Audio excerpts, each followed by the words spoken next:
to stop smoking because I lose my train of thought every time. Yesterday I had went to the store, bought a soda, and I lost it like at 12 in the morning. I realized, shit, where my snacks at? Kids got hold too. See, I'm already going down, y'all. I'm running out of shit. 8 days at a time. I don't know if it's been 8 minutes or 10. It's been about 4. That's it. Damn, it's so much easier on live, y'all, when people ain't staring at you. Alright, gotta make this shit work. Guess I'm gonna tell y'all about how I got pregnant.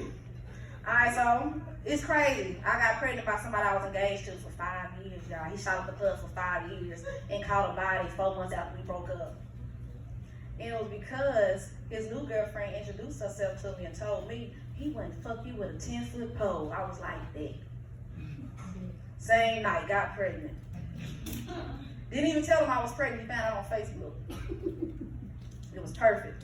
And now, he found out, he was like, hey, he called from a different number I could call out. He was like, hey, why you didn't tell me you was pregnant? I was like, baby, I ain't here yet, nothing to talk about. And he like, give me 2 days. I'm gonna give her the old girl. And I was laughing it all, thinking he's funny. 2 days later, he pulled over with all this shit in his car. Moved in that same day.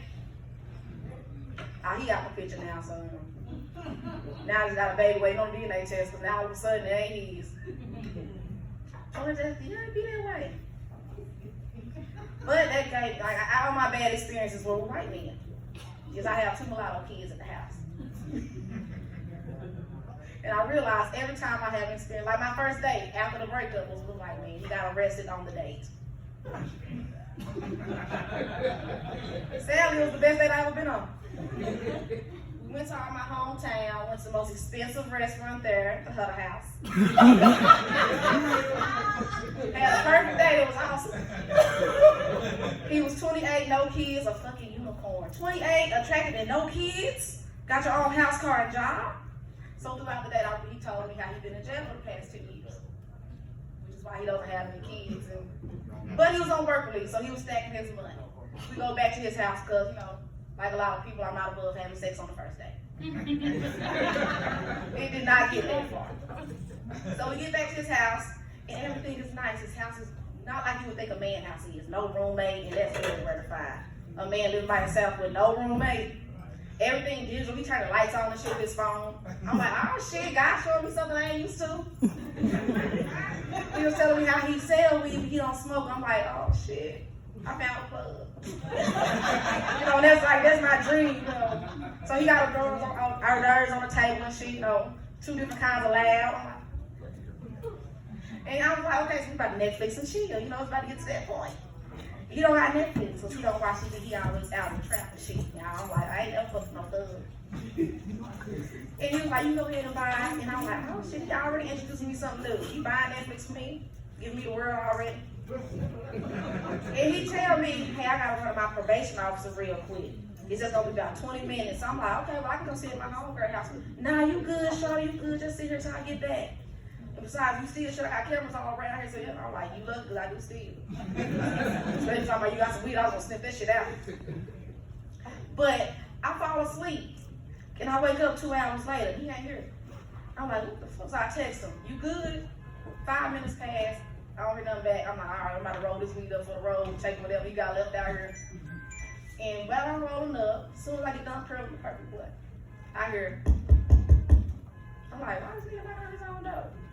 Go to the door, go to the window, 4 police officers.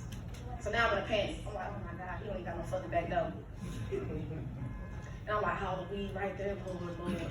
I open the door, about a 6'3", tall, business suit looking, you know, white fella. I'm thinking that's a probation officer right there. I can tell a probation officer when I see one. And he in the corner with handcuffs. I'm like, the fuck? I immediately say, I just met this man. I don't know what he got going on. They talking about some, well, come on in, everybody come in. We're gonna have to search you just for the thing. And me, like, I ain't no ride or die ass bitch. Like I tell thugs all the time, I'm a snitch. They ain't gotta do nothing threatening to take my kids, I'm telling you. So as soon as he said, man, we gotta search you, no hesitation.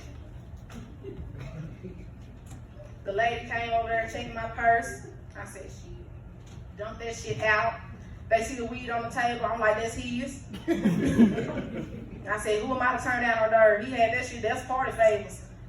And he, probation officer gonna look at him and tell him, yeah, you're gonna take the charge for that. I said, he gonna have to. And I'm thinking, he said, well, you can go ahead and leave, honey. I'm like, ooh, I'm free. Then that punk ass cop, the only black cop in the whole goddamn room.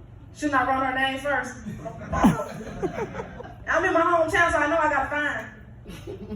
I'm like, Lord, he's gonna run my name. I gotta be back home for my kids off the bus. Shit. They run my name. The dispatch came. Okay, Donna Cody? I'm like, yeah, okay, you're running it. I'm like, Lord, that $850 fine gonna pop up. They gonna get me, I ain't gonna be at home time. She's good. I'm like, oh Lord, I put my shit in my purse so fast. Dipped out, drove on the road. I'm like, yeah, this is it. No more dating. White men. For real, like even the last sexual experience, I mean, not the last sexual experience I had, but a few months ago, I met a guy, he was also perfect. Y'all tricky. Own house, car, and job as well, but no social media. That should have been a red flag. We talked for 3 months. I even took it slow with this one. I'm like, yeah, we'll get to know this one.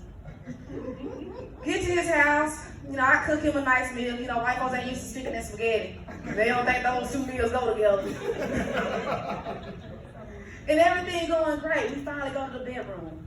And we in the process, you know, everything going good. He started calling me bitches and hoes. I'm like, that should have been red flag number 2. But you know, everybody got their kinks. So I'm just sitting over there getting insulted.